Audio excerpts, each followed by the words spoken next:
It's the Opperman Report. And now, here is investigator Ed Opperman. Okay, welcome to the Opperman Report. I'm your host, Private Investigator Ed Opperman. Now, you can find me at Opperman Investigations and Digital Forensic Consulting. You can either go to my website, emailrevealer.com, or you could just email me directly at oppermaninvestigations@gmail.com. That's if you need a private investigator. Our guest today is Mike Crawford. Okay, now Mike Crawford runs a podcast called The Young Jerks, but that's Jurks. It's a playoff on the Young Turks. Now, by the way, I don't know what Mike thinks about the Young Turks, but I hate those guys. Okay, we'll get into that. Now, you could find The Young Jerks, #1, at YouTube. You can find they got a Patreon, too, but it's under the name Mike Crawford, Crawford.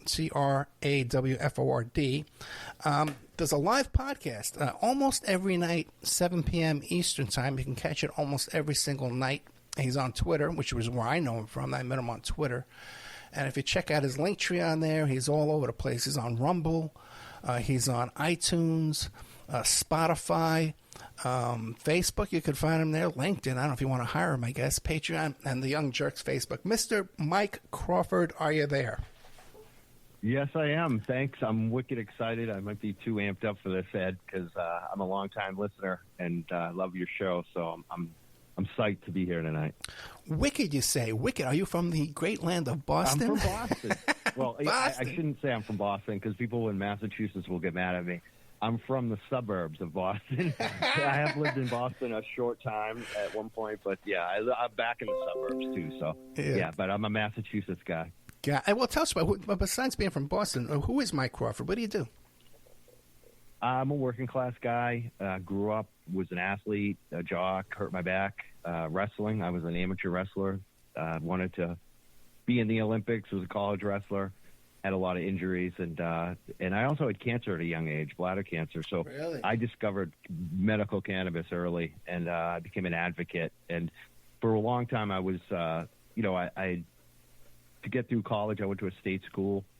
I delivered beer, so I was a union guy, a Teamster, through college, helped me get through college. And later on, I was more of a financial advisor.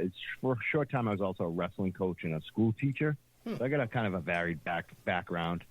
And then I was a financial advisor for a number of years. And my final real big job was at AIG Valak, which was during 2008, the huge crash when they needed the largest bailout ever.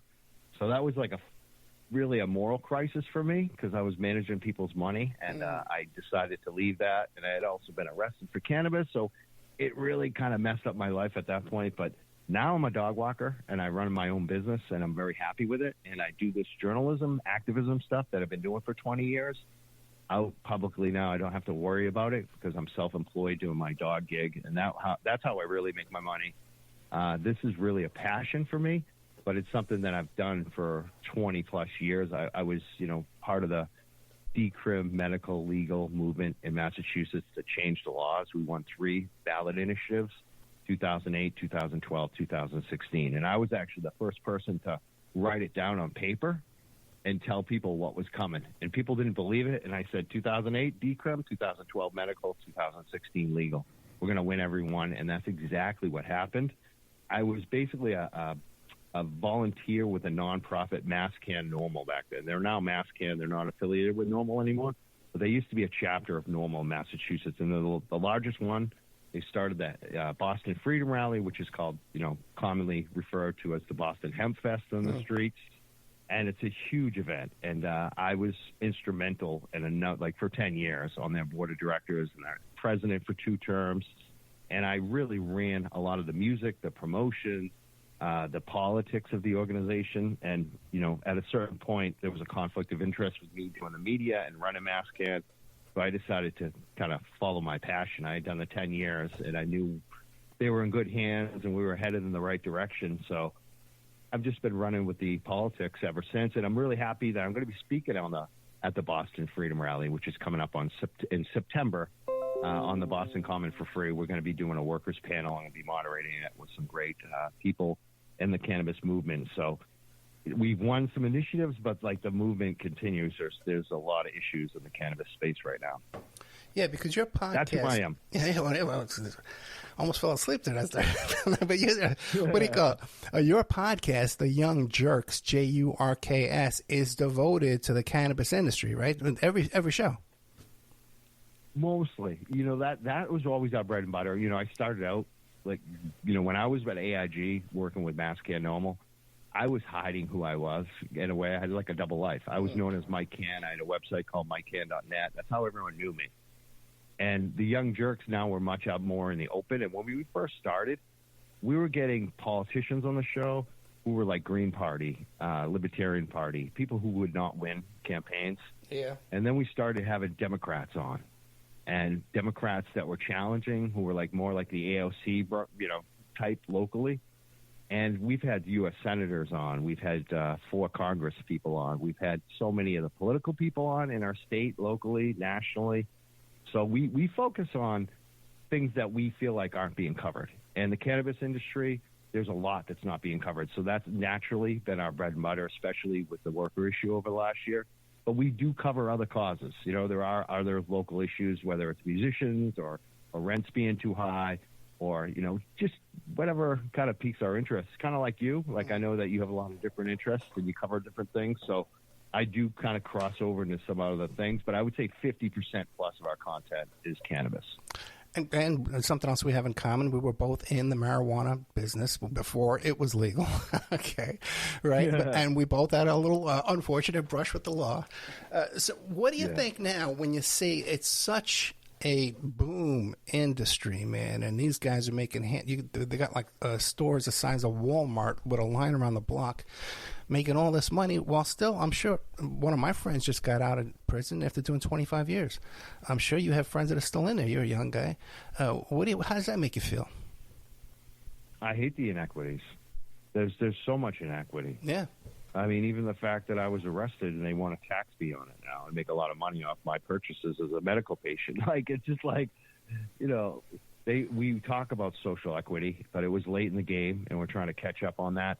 But a lot of the social equity even only focuses on people who are going to be opening businesses. I think that the plant could do so much more than it's really doing. I think the prices and the cost and the fact that people aren't being rewarded who are in jail right now, if we really want to do some social equity, we should be cutting some checks to people. Yeah. If you were in jail for 30 years, you should get a check.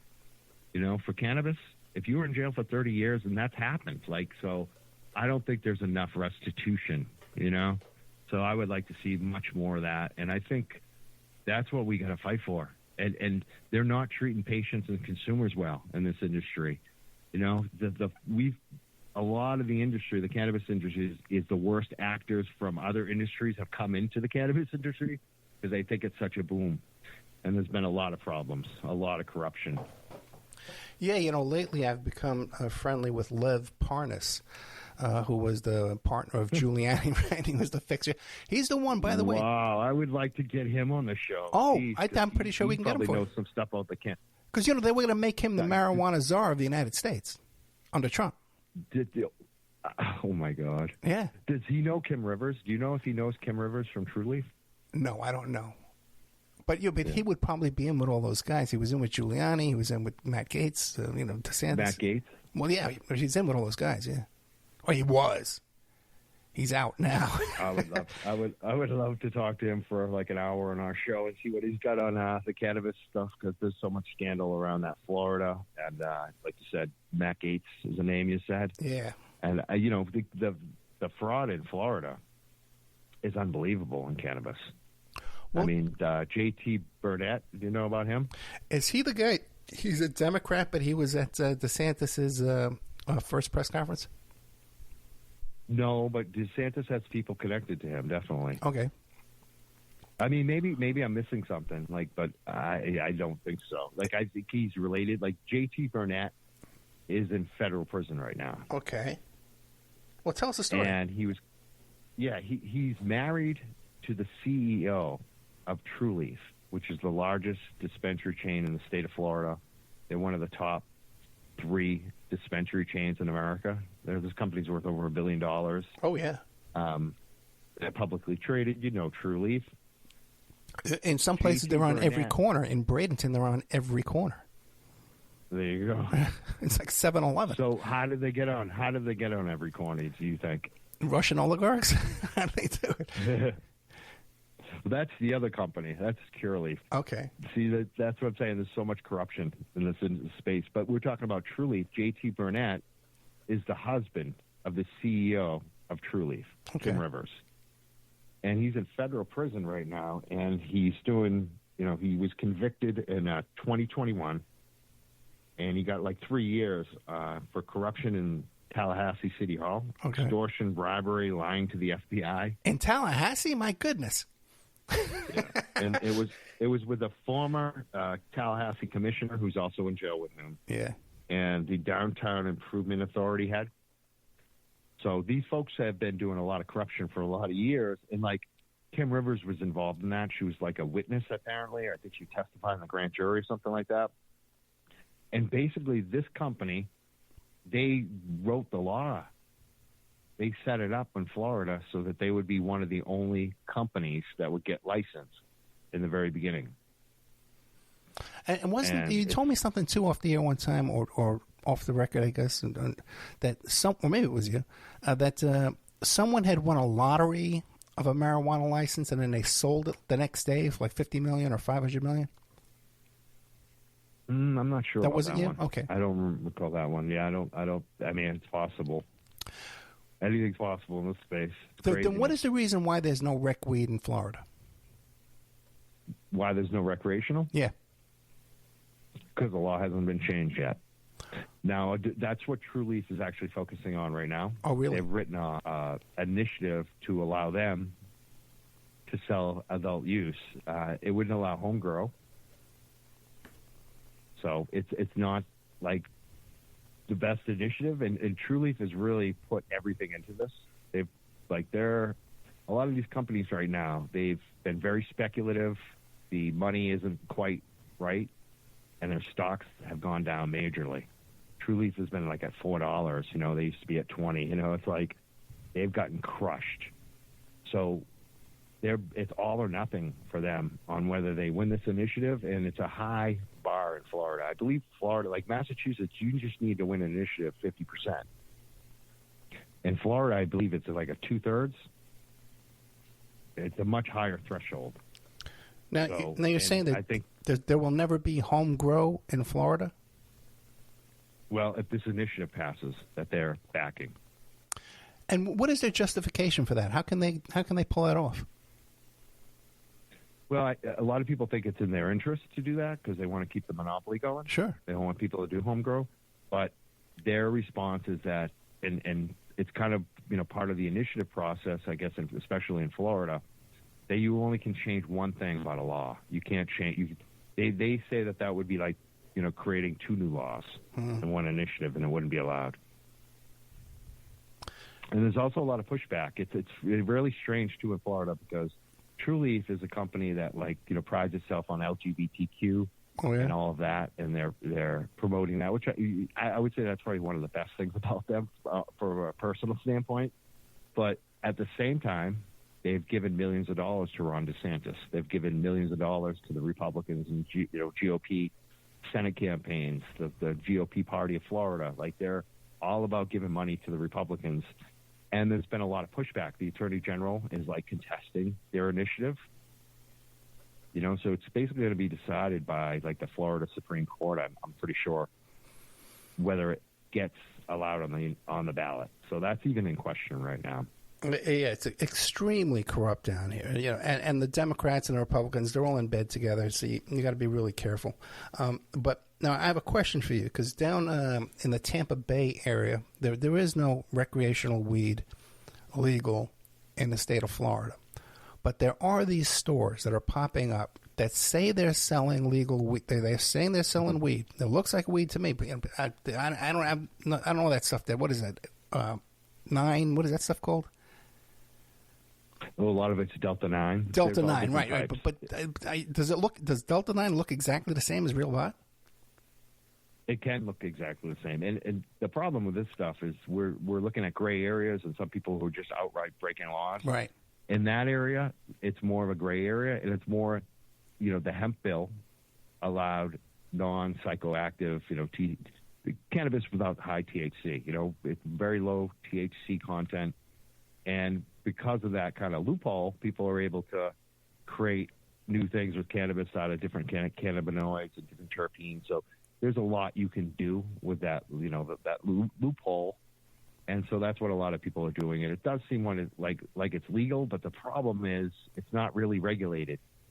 So you don't really know what you're getting. You really have to know who's manufacturing this, who you know what I mean? So I would be very, for myself, I wouldn't go to those places unless I know a guy who I really trust or a woman who I really trust that's doing the homework, that's the expert, and I would probably have them come on my show for 2 hours and convince me why I should purchase from them. You know what I mean? Yeah. So no, I got you. I hear you, man. That kind of sniff test? Yeah. So I'd be very careful on that stuff, but I know a guy actually down in Florida who's doing that, and I do trust him. So he would be probably the guy I would go to. But I don't want to promote anyone, because I really don't even know enough on that. But well, put me in touch with him off the air, okay? Because the thing is, too, these guys here, the store I go to here, they say that they'll mail it. They have mailing boxes, right? They'll mail it anywhere in the country, and I don't know how you're getting away with that. Yeah. How could this be, man? How could they're getting away with all this stuff, and people are still getting busted for pot. Yeah, it's pretty crazy, especially on a federal level, that people are still being arrested for cannabis, even for simple things like possession. Like if you're in a federal parkland, you can actually be arrested. I know friends of mine who were arrested for possession of cannabis on federal parkland. They did a protest. I believe some of them are actually getting pardoned, but you can still be arrested for that. Yeah, Dana Beal was just arrested a couple of years ago with a couple 100 pounds of pot, and he was coming from a legal place too. It makes no sense. Yeah, it doesn't make any sense.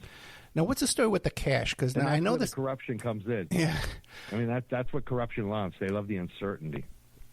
Now, what's the deal with cash? Because now I know in Nevada, the stores still can't take cash.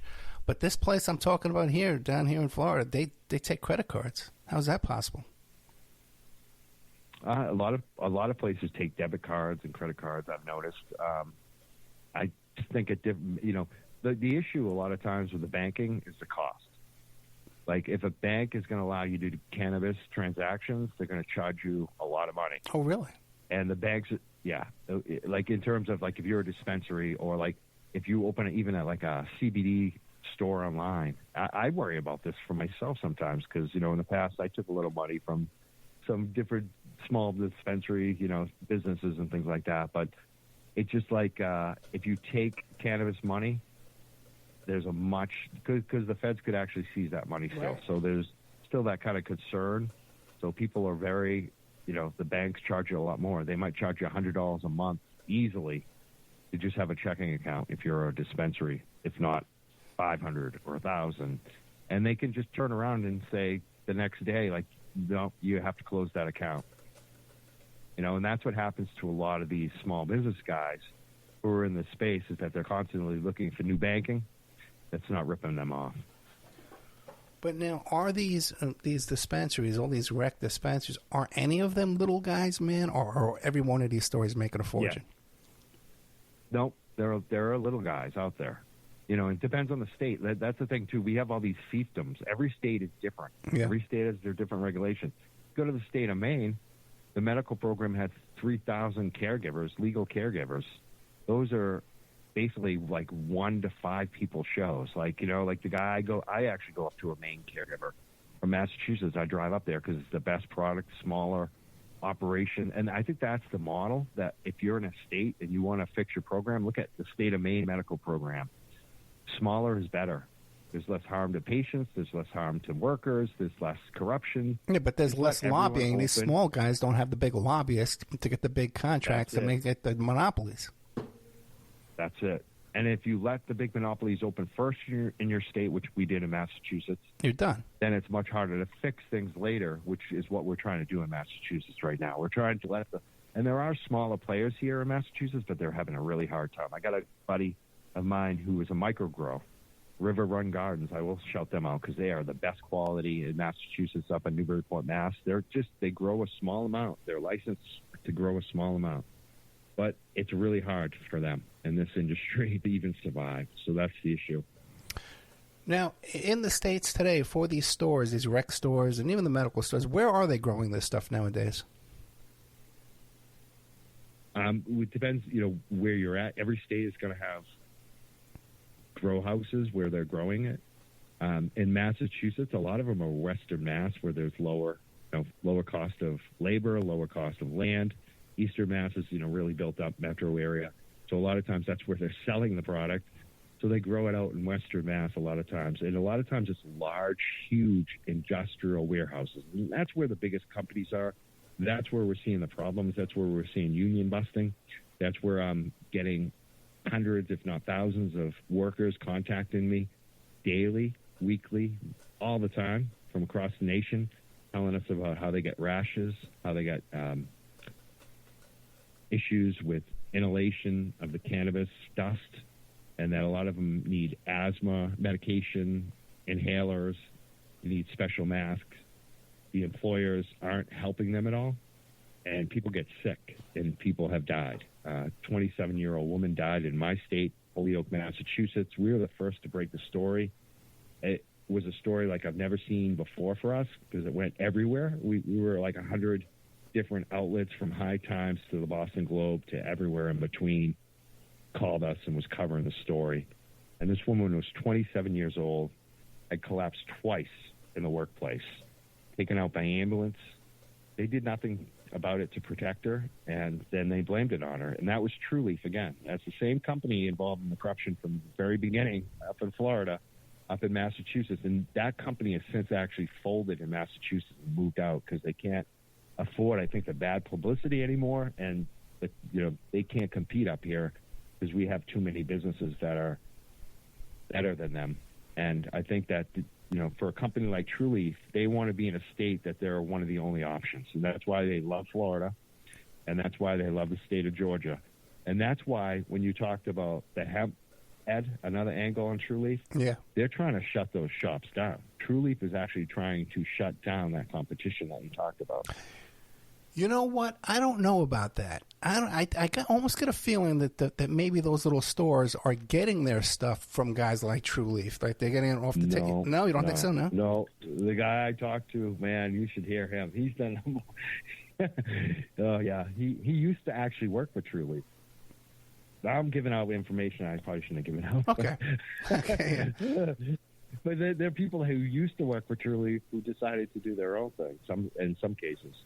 Well, so, yeah, and we were talking off the air about like the workers, the trimmers. That there's a lot of illness, and there's even been deaths. Yes, there's been 2 deaths. Like recently, there was a 27-year-old woman named Lorna McMurray. We've had her family on, her mom, her stepdad, her aunt, her cousin, over and over on the show. Her coworkers. And even recently, we had someone on the show that was there that day. She died. And what she reported, Trulieve, when this woman died, she had been taken out by ambulance in December, and then she died after the New Year. So she had died, after a work shift. She had been taken out by ambulance twice out of this place. And the second ambulance ride, she didn't come home from. And she was 27 years old, and there was an ongoing issue with her. She had never had any COPD or any breathing issues until she started working at Trulieve. And Trulieve said it was a pre-existing condition. The family says it wasn't. I believe the family. Trulieve said that the workers did CPR on her. We just had a worker that was there that day that said no CPR was done on her, and that the ambulance was delayed the ambulance workers were delayed even getting to Lorna that day. And it was because of incompetence and not really caring about your employees. And so this is after Lorna dies, that same location in Holyoke, Massachusetts, that Trulieve was growing thousands of plants in this old industrial building, they started sending everyone to learn CPR. So this is like the basic corruption in the industry that we have, any manufacturing plant. When I was a Teamster back delivering beer, doesn't sound dangerous, but guys got hurt. And the number one thing was safety. And CPR was offered freely there. There was always someone in our building who knew CPR. And a lot of places have gone so far to get things like defibrillate. I can't even say that word, but they're investing in their workers to protect them. This place truly apparently didn't have anyone that could do CPR. Now, they claim that they did do CPR. I don't believe True Leaf. I cannot believe True Leaf based on everything I've seen about the company, even from their founding and JT Burnett being married to Kim Rivers, who's in federal prison right now. So, and there was another woman that died just recently, just in the last month. She was 60 years old, Green Thumb Industries. She did actually have COPD.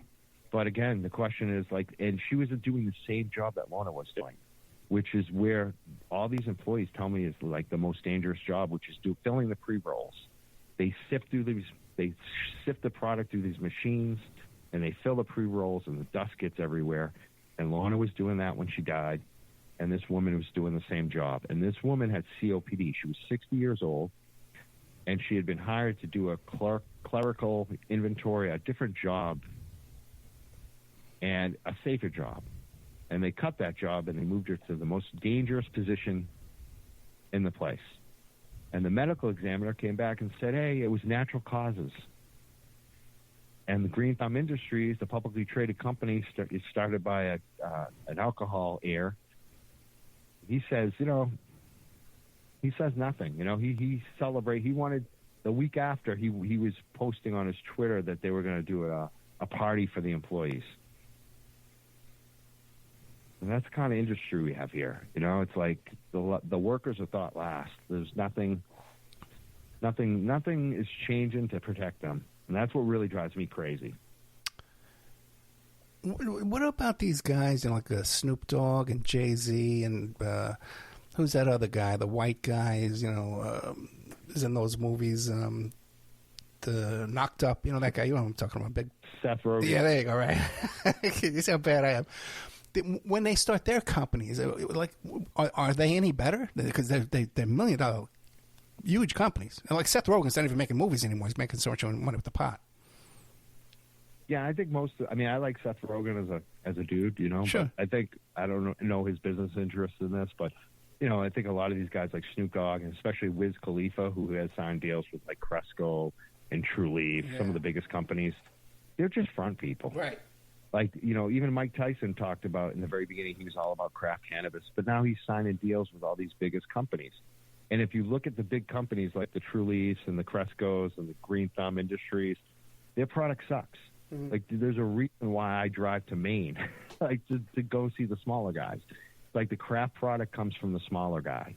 It just, you are not going to get a craft product from these big companies. So it's really strange that they sell it on these celebrities, and you expect this great product, and a lot of people fall for it, but it's not something that I'm interested in. And really what it is just True Leaf's best product is going to be Wiz Khalifa. You know what I mean? It's it's still a Budweiser, and it's not even a Budweiser. You know what I mean? They're not on the level of Budweiser or Miller Lite in the beer. You know what I mean? The quality isn't even at that part. It's more if Natural Light was 10 times worse. You know what I mean? It's just not a great product. It's like Peel's, right? Peel's beer when we were kids. Yeah. You think of the worst product you've ever had on a mass, that's the cannabis that we're getting from the larger companies.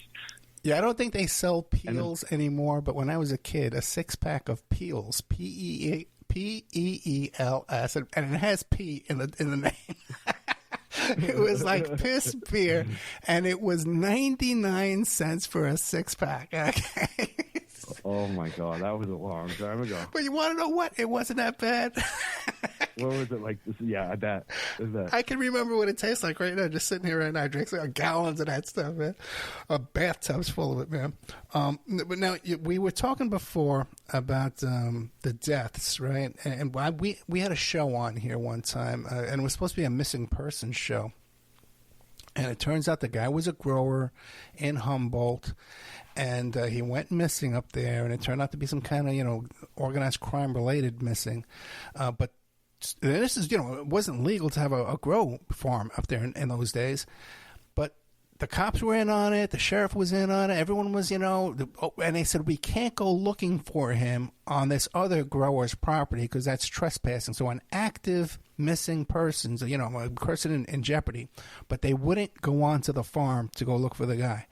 So, like, that systemic corruption and historic corruption has gone over into the legal business. It's unbelievable, yeah. Isn't it? I know we were promised safety. Like there's that documentary too on Netflix. Sounds very similar.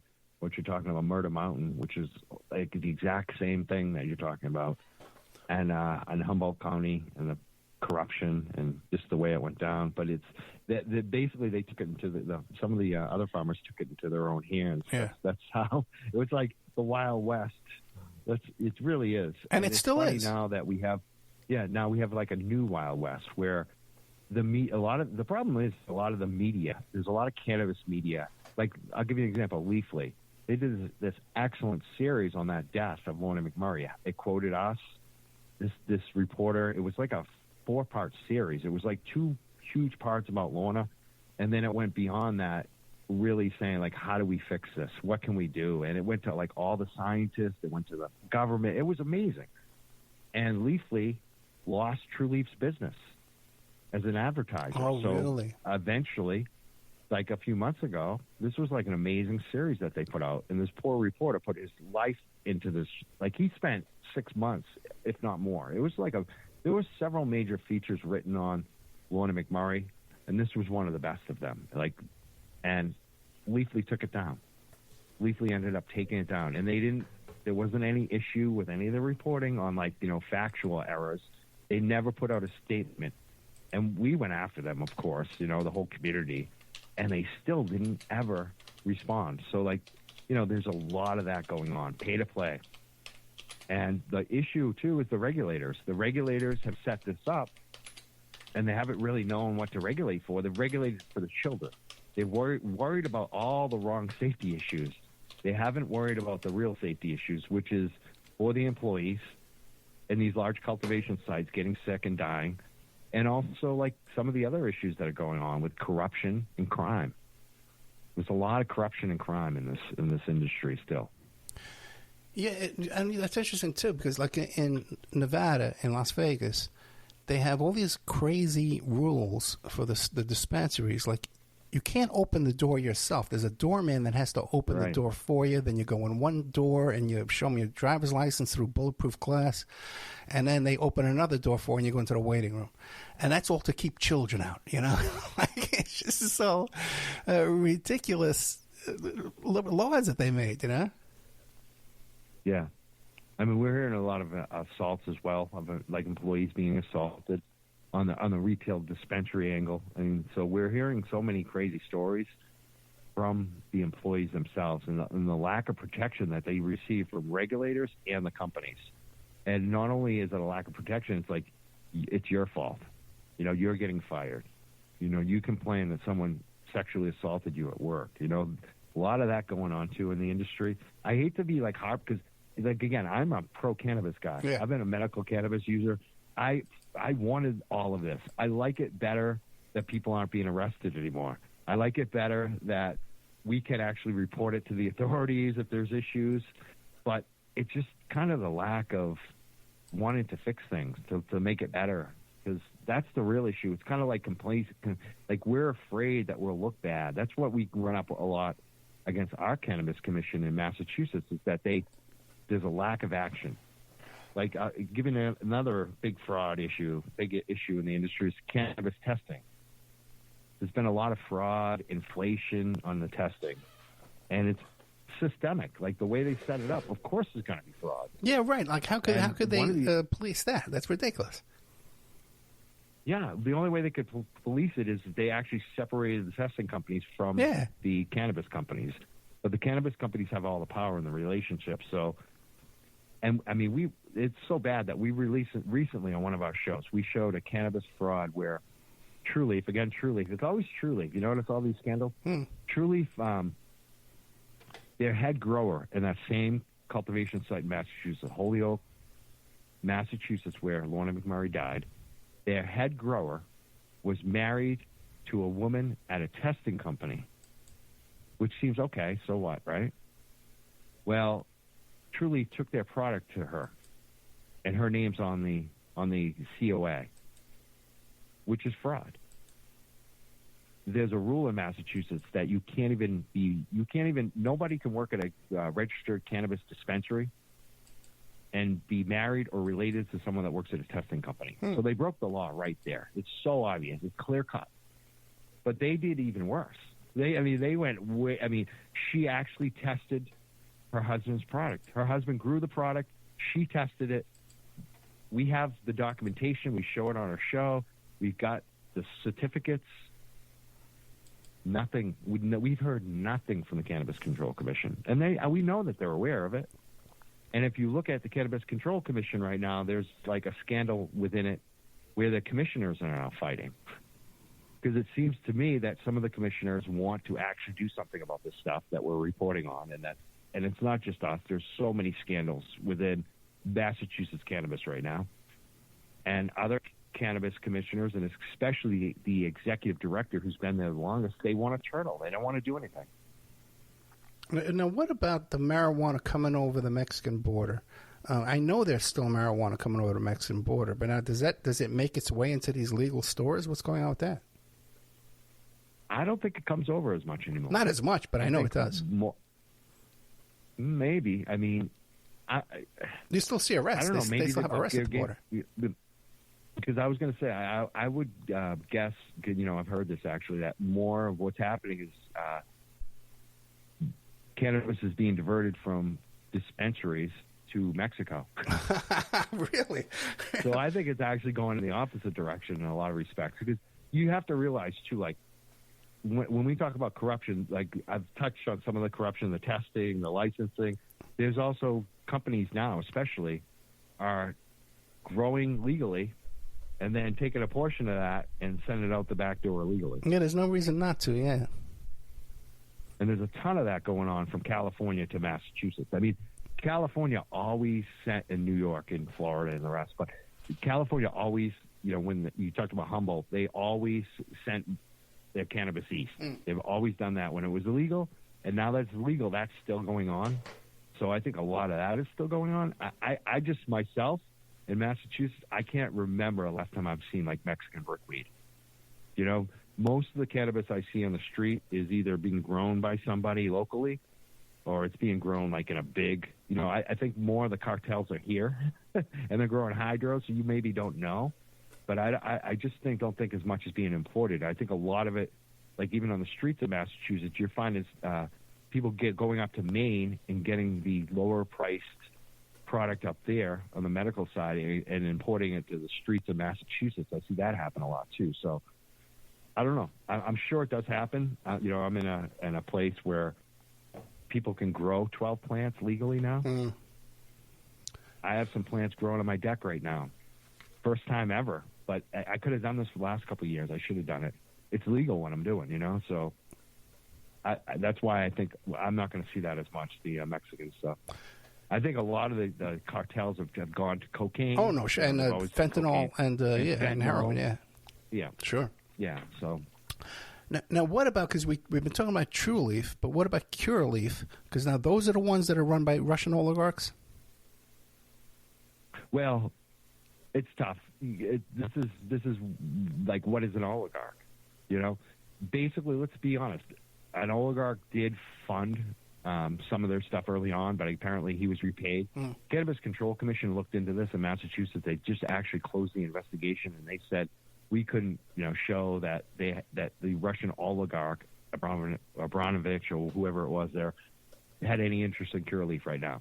However, what's actually going on is that the guy who runs Curaleaf was New York-based, grew up in New York, parents were Russian.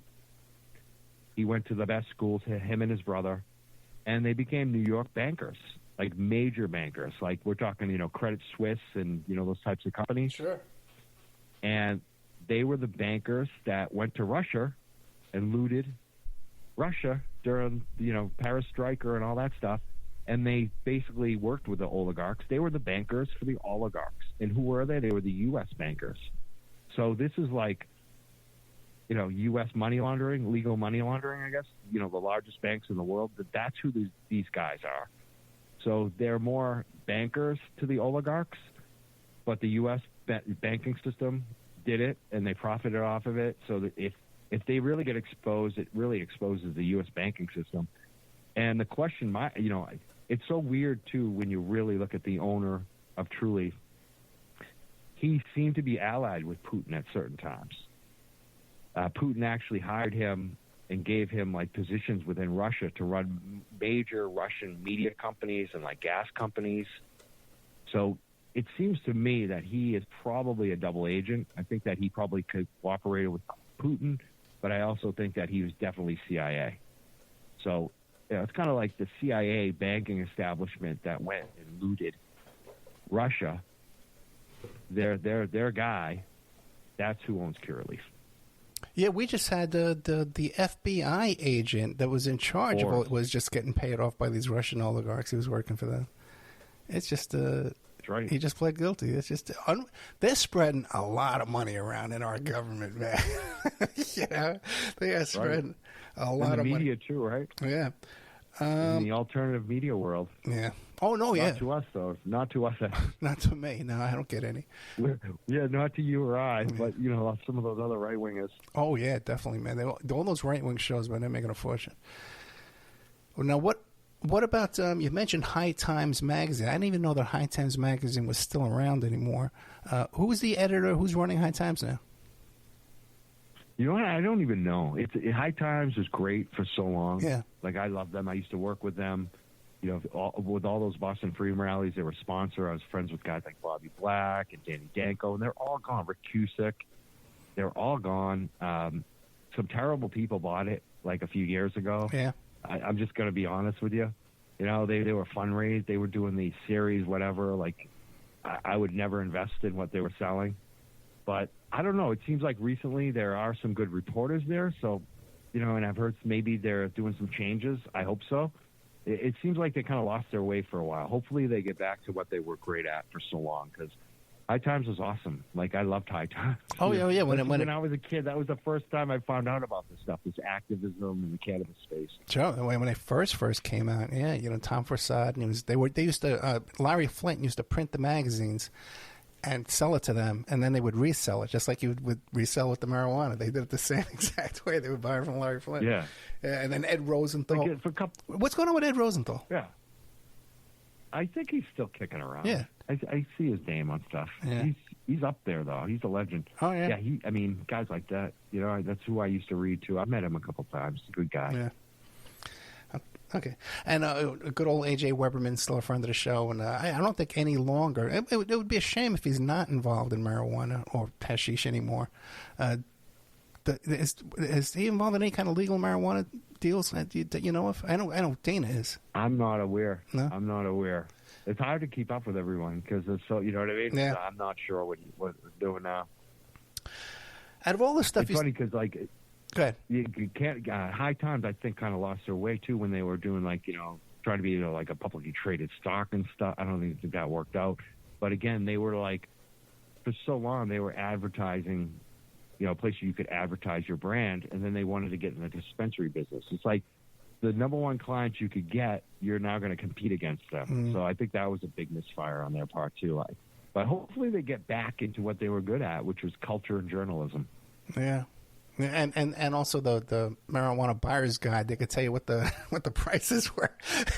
Exactly. What the market prices were. That's why when you're competing, then people aren't going to trust your buying guide. They should actually get into that with the dispensaries. That would be. Yeah, I used to love that buying guide. Oh yeah, man. You compare your city and see how it looks. Yeah. And then you know, all I got to do is drive over there and bring it back. Yeah. You can double my money.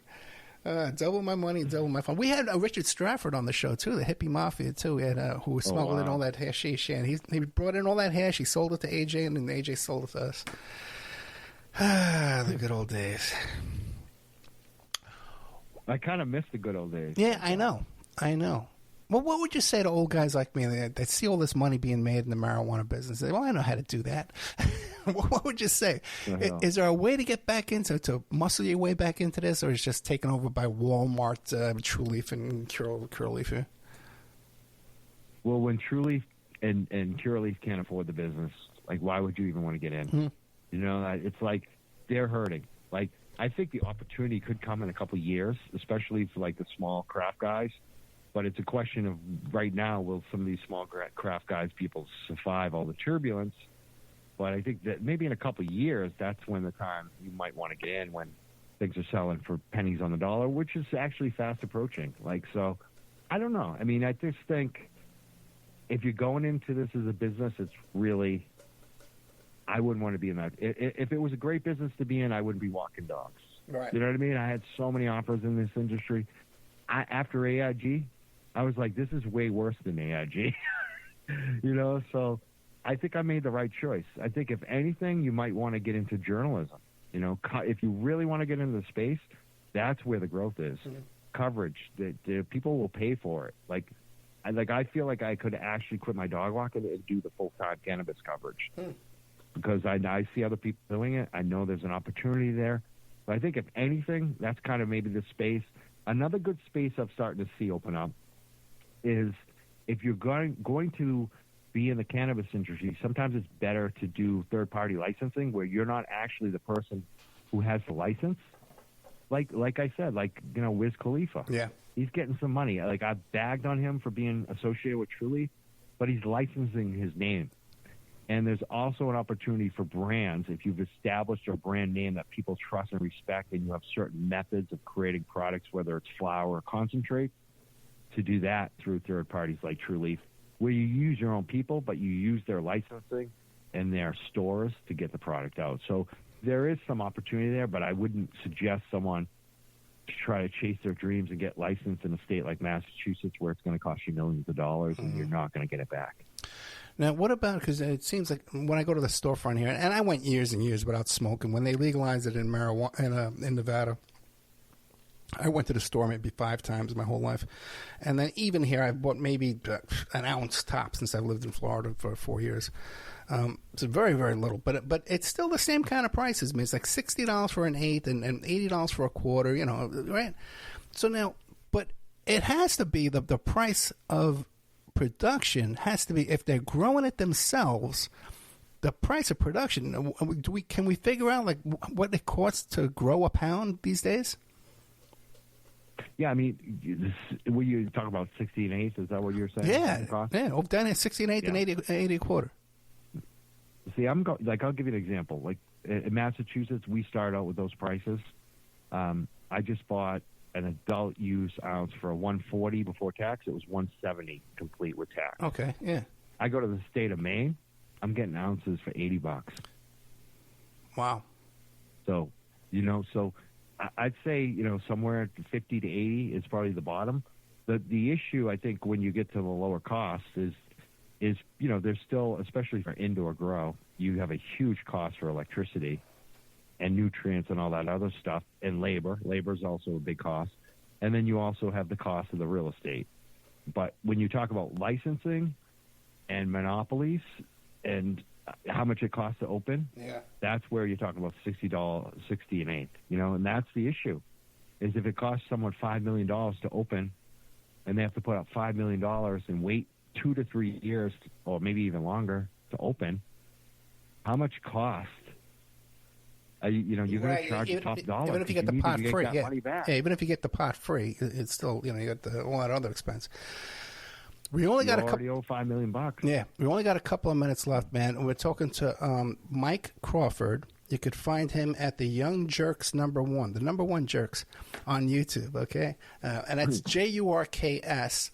Their Patreon is under Mike Crawford, and you could check out the whole link tree is over there on their Twitter. If you go to the Young Jerks, JURKS on Twitter, it has everything. They're on Rumble, they're on iTunes, they got a Substack, Spotify, Twitter, Facebook, LinkedIn. What do you have on LinkedIn? Just your personal stuff? My personal account, but surprisingly, that is like one of our most popular. Really? We did a lot of cannabis industry folks on there and politicians and a lot of them, that's where they follow us and watch our shows. I just followed you. LinkedIn is really a great social media. You should be posting your shows up there. I do post it, but I don't get that much action on there. Not that I notice at all. Yeah. What about real quick? You know what? I didn't for a long time either, and then all of a sudden it just clicked in. You know how certain, it's weird. You get a tipping point. That is true. Yeah, it'll be going along quiet. Then all of a sudden one day, let's see. Yeah, pretty good follow. You can follow him too on Twitter. That's where I follow our friend here, Mike Crawford, the Young Jerks, JURKS. Now, what about the lawsuit with the Young Turks? Did they take you down yet, or are they coming after you, or what? Well, I hope not. My girlfriend has been involved in radio forever. I needed a new name for our podcast way back when we started it. And she, I was giving out different names I liked of other podcasts. When I said the Young Jerks, she came back with Young Jerks. And I was like, I like it because we're not, people are going to think we're kind of left. We're like the Young Turks, but we're not. We're more like, we're not trying to be professional and all slick and stuff. And it's funny because I really haven't liked the Young Turks that much. It was more like, kind of ripping on them. But I've had I had a guest on the show who's been on the show a bunch of times, and she works with Sync.